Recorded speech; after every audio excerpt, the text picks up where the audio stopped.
நடுத்தர வர்க்கம் இந்த வார்த்தையை கேட்டவுடன் நம்முள் தோன்றுவது ஒரு நிலையான மாதச் சம்பளம், குழந்தைகளின் கல்வி பற்றிய கனவுகள், ஒரு சொந்த வீடு என்ற லட்சியம், அவ்வப்போது ஏற்படும் மருத்துவ செலவுகள் குறித்த கவலைகள் மற்றும் ஒரு வசதியான ஓய்வு காலம் பற்றிய எதிர்பார்ப்புகள்.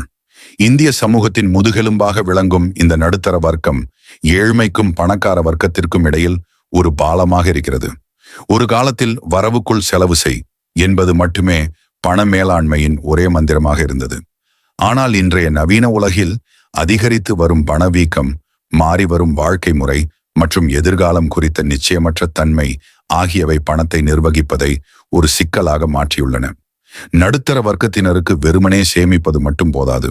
அந்த பணத்தை புத்திசாலித்தனமாக முதலீடு செய்து எதிர்கால தேவைகளுக்கு ஏற்ப வளரச் செய்வது அவசியமாகிறது. நடுத்தர வர்க்கத்தினருக்கு கோடிக்கணக்கில் செல்வம் குவிந்திருக்காது. அதே சமயம் அன்றாட தேவைகளுக்கே திண்டாடும் சூழலும் இருக்காது. ஒரு சிறிய நிதி தவறு கூட பல வருடங்களின் உழைப்பை சிதைத்து குடும்பத்தின் எதிர்காலத்தை கேள்விக்குறியாக்கிவிடும். ஒரு பெரிய மருத்துவ செலவு, திடீர் வேலை இழப்பு அல்லது குழந்தைகளின் எதிர்பாராத உயர்கல்வி செலவு போன்றவை ஒரு குடும்பத்தின் நிதி நிலையை முற்றிலுமாக தலைகீழாக மாற்றிவிடும் அபாயம் எப்போதும் உண்டு. எனவே பணத்தை எப்படி சம்பாதிக்கிறோம் என்பது எவ்வளவு முக்கியமோ அதைவிட முக்கியம் அதை எப்படி நிர்வகிக்கிறோம் என்பதுதான். இந்த காணொளியில் சரியான பட்ஜெட் போடுதல், சேமிப்பு, முதலீடு மற்றும் காப்பீடு ஆகியவை மூலம் பணத்தை எப்படி நிர்வகிக்கலாம் என்பதை பார்ப்போம். முதலாவதாக பட்ஜெட். எந்த ஒரு பெரிய கட்டிடத்திற்கும் அஸ்திவாரம் எவ்வளவு முக்கியமோ அவ்வளவு முக்கியம் ஒரு நிதி வாழ்க்கைக்கு வரவு செலவு திட்டம். பட்ஜெட் என்பது உங்கள் பணத்தின் முதலாளியாக உங்களை மாற்றுவதற்கான முதல் படி. அது உங்கள் பணம் எங்கே செல்கிறது என்பதை காட்டும் ஒரு வரைபடம். நடுத்தர வர்க்க குடும்பங்களில் மாத தொடக்கத்தில் வங்கி கணக்கில் வரவு வைக்கப்படும் சம்பளம் மாத இறுதிக்குள் எப்படி கரைந்து போனது என்றே தெரியாது. ஆன்லைன் ஷாப்பிங், வார இறுதி சினிமா, ஹோட்டல் சாப்பாடு, தேவையற்ற சந்தாக்கள் என சிறிய சிறிய செலவுகள் சேர்ந்து ஒரு பெரிய தொகையாக மாறி நமது சேமிப்பு கனவை சிதைத்து விடுகின்றன. பட்ஜெட் போடுவதன் மூலம் பின்வரும் நன்மைகளை பெறலாம். 1. உங்கள் வருமானம் எவ்வளவு, அதில் அத்தியாவசிய தேவைகளுக்கு எவ்வளவு செலவாகிறது, விருப்பங்களுக்கு எவ்வளவு செலவிடுகிறீர்கள், எவ்வளவு சேமிக்கிறீர்கள் என்ற தெளிவு கிடைக்கும். 2. தேவையற்ற செலவுகளை அடையாளம் கண்டு அவற்றை கட்டுப்படுத்த பட்ஜெட் உதவும். இந்த பொருளை வாங்கலாமா என்று சிந்திக்கும் போது என் பட்ஜெட்டில் இதற்கு இடம் இருக்கிறதா என்ற கேள்வி இயல்பாகவே எழும். 3. குழந்தைகளின் கல்வி, திருமணம், வீடு வாங்குவது, ஓய்வு காலம் போன்ற நீண்ட கால இலக்குகளுக்கு எவ்வளவு சேமிக்க வேண்டும் என்பதை திட்டமிட்டு அதற்கேற்ப மாதந்தோறும் பணத்தை ஒதுக்க பட்ஜெட் வழிவகுக்கும். 4. வரவுக்கு மீறிய செலவுகளை தவிர்ப்பதன் மூலம் கடன் வாங்கும் பழக்கத்தை குறைக்கலாம்.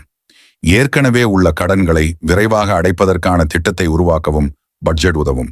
ஒரு சிறந்த பட்ஜெட்டை உருவாக்குவது எப்படி? பட்ஜெட் போடுவது என்பது ராக்கெட் அறிவியல் அல்ல. ஒரு நோட்டு புத்தகம், பேனா அல்லது ஒரு எளிய மொபைல் செயலி இருந்தால் போதும்.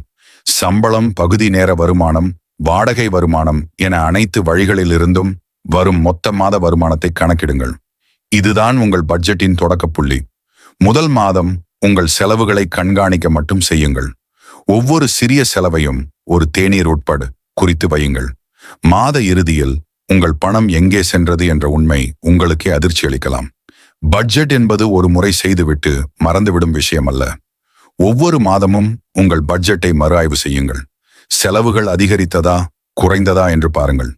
தேவையற்ற செலவுகளை கண்டறிந்து அடுத்த மாதம் அவற்றை குறைப்பதற்கான வழிகளை தேடுங்கள். உங்கள் வருமானம் அதிகரிக்கும் போது உங்கள் சேமிப்பு மற்றும் முதலீட்டு விகிதத்தையும் அதிகரிக்க வேண்டும். பண மேலாண்மையின் 2 முக்கிய பக்கங்கள் செலவுகளை குறைப்பது மற்றும் வருமானத்தை அதிகரிப்பது. பட்ஜெட் போட்டு செலவுகளை கட்டுப்படுத்திய பிறகு அடுத்த கட்டமாக வருமானத்தை அதிகரிப்பதிலும் இருக்கும் கடன்களை நிர்வகிப்பதிலும் கவனம் செலுத்த வேண்டும். நடுத்தர வர்க்கத்தினருக்கு ஒற்றை வருமானத்தை மட்டும் நம்பியிருப்பது ஆபத்தானது. கூடுதல் வருமான ஆதாரங்களை உருவாக்குவது நிதி பாதுகாப்பை வலுப்படுத்தும். உங்கள் வேலை நேரம் போக மீதமுள்ள நேரத்தில் உங்கள் திறமைகளை பயன்படுத்தி கூடுதல் வருமானம் ஈட்டலாம். உதாரணமாக, உங்கள் பகுதியில் உள்ள மாணவர்களுக்கு பாடம் சொல்லிக் கொடுக்கலாம். கிராஃபிக் டிசைனிங், வீடியோ எடிட்டிங் செய்யலாம். உங்கள் சமையல் திறமையையோ அல்லது கைவினை பொருள் செய்யும் திறமையையோ பயன்படுத்தி சிறிய அளவில் தொழில் தொடங்கலாம். உங்களிடம் பல கடன்கள், கிரெடிட் கார்டு, தனிநபர் கடன் இருந்தால் அவற்றை விரைவாக அடைக்க 2 பிரபலமான உத்திகள் உள்ளன. 1. பனிச்சரிவு முறை, அவலாஞ்ச் மெத்தட். அதிக வட்டி விகிதம் கொண்ட கடனுக்கு முதலில் முன்னுரிமை அளித்து அதில் கூடுதல் பணத்தை செலுத்துவது. மற்ற கடன்களுக்கு குறைந்தபட்ச தொகையை செலுத்த வேண்டும். அதிக வட்டி கடன் முடிந்தவுடன் அடுத்த அதிக வட்டி கடனில் கவனம் செலுத்த வேண்டும். இது கணித ரீதியாக சிறந்தது, ஏனெனில் இது வட்டிக்கு செல்லும் பணத்தை குறைக்கிறது. மற்றொன்று பனிப்பந்து முறை, ஸ்னோபால் மெத்தட். மிகச் சிறிய கடன் தொகையை முதலில் தேர்ந்தெடுத்து அதை முழுமையாக அடைப்பதில் கவனம் செலுத்துவது. மற்ற கடன்களுக்கு குறைந்தபட்ச தொகையை செலுத்த வேண்டும். சிறிய கடன் முடிந்தவுடனே அது ஒரு மன ரீதியான வெற்றியை தரும். பிறகு அந்த சிறிய கடனுக்கு செலுத்திய தொகையை அடுத்த சிறிய கடனுக்கு செலுத்த வேண்டும். இது ஒரு மனோதத்துவ ரீதியான உத்தி. உங்கள் மனநிலைக்கு ஏற்ற முறையை தேர்ந்தெடுத்து கடனில்லாத வாழ்க்கையை நோக்கி பயணப்படுங்கள். கடனில்லாத மன அமைதிக்கு ஈடு இணை எதுவும் இல்லை. பகுதி 2, சேமிப்பு மற்றும் முதலீடுகள். சேமிப்பு மற்றும் முதலீடு. சேமிப்பு உங்கள் குறுகிய கால தேவைகளுக்கும் அவசர காலங்களுக்கும் உதவும். முதலீடு உங்கள் பணத்தை உங்களுக்காக உழைக்க வைத்து நீண்ட கால இலக்குகளை அடைய உதவும். அவசர கால நிதி, எமர்ஜென்சி ஃபண்ட். இதுதான் உங்கள் நிதி திட்டமிடலின் முதல் மற்றும் மிக முக்கியமான படி. திடீர் வேலை இழப்பு, எதிர்பாராத மருத்துவ செலவு அல்லது குடும்பத்தில் ஏற்படும் அவசர தேவைகள் போன்ற சமயங்களில் யாரிடமும் கடன் கேட்காமல் உங்களை காப்பது இந்த அவசர கால நிதிதான். எவ்வளவு சேமிக்க வேண்டும்? உங்கள் மாத செலவுகளைப் போல குறைந்தது 3 முதல் 6 மடங்கு வரை சேமிக்க வேண்டும். உங்கள் மாத செலவு 40,000 ரூபாய் என்றால் உங்கள் அவசர கால நிதி 1,20,000 முதல் 2,40,000 வரை இருக்க வேண்டும்.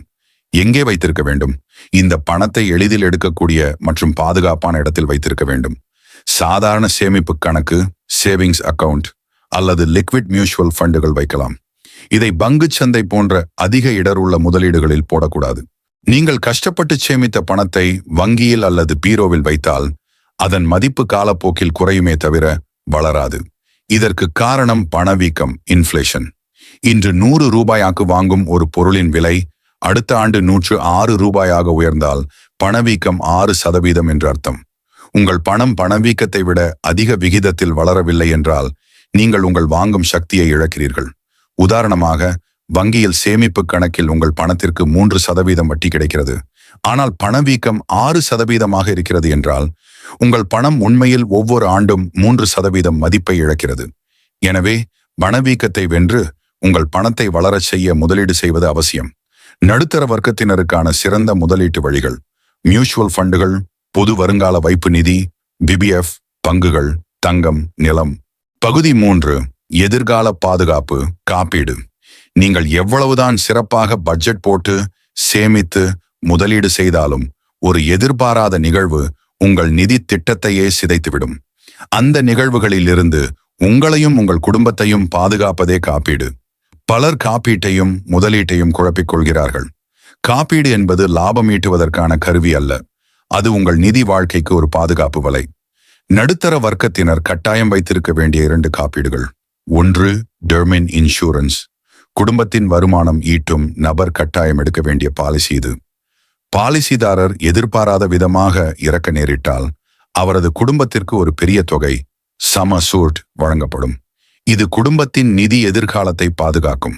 2, மருத்துவ காப்பீடு, ஹெல்த் இன்சூரன்ஸ். இன்றைய காலகட்டத்தில் மருத்துவ செலவுகள் விண்ணை முட்டும் அளவுக்கு உயர்ந்துவிட்டன. ஒரு சிறிய அறுவை சிகிச்சைக்கு கூட லட்சக்கணக்கில் செலவாகிறது. ஒரு பெரிய மருத்துவ செலவு உங்கள் பல வருட சேமிப்பை ஒரே நாளில் கரைத்துவிடும். இதிலிருந்து பாதுகாக்க குடும்பத்தில் உள்ள அனைவருக்கும் போதுமான கவரேஜுடன் ஒரு மருத்துவ காப்பீடு, ஃபேமிலி ஃப்ளோட்டர் பாலிசி எடுப்பது மிக மிக அவசியம். நிறுவனங்கள் வழங்கும் காப்பீட்டை மட்டும் நம்பிராமல் தனியாக ஒரு பாலிசி வைத்திருப்பது நல்லது. இந்த பயணத்தை இன்றே தொடங்குங்கள். உங்கள் முதல் பட்ஜெட்டை போடுங்கள். உங்கள் முதல் SIP-ஐ தொடங்குங்கள். உங்கள் நிதி எதிர்காலத்தை உங்கள் கைகளில் எடுங்கள். நினைவில் கொள்ளுங்கள், உங்கள் நிதி பயணம் என்பது ஒரு மராத்தான், 100 மீட்டர் ஓட்டப்பந்தயம் அல்ல. பொறுமையாக, நிதானமாக, ஆனால் உறுதியாக உங்கள் இலக்குகளை நோக்கி பயணித்தால் வெற்றி நிச்சயம்.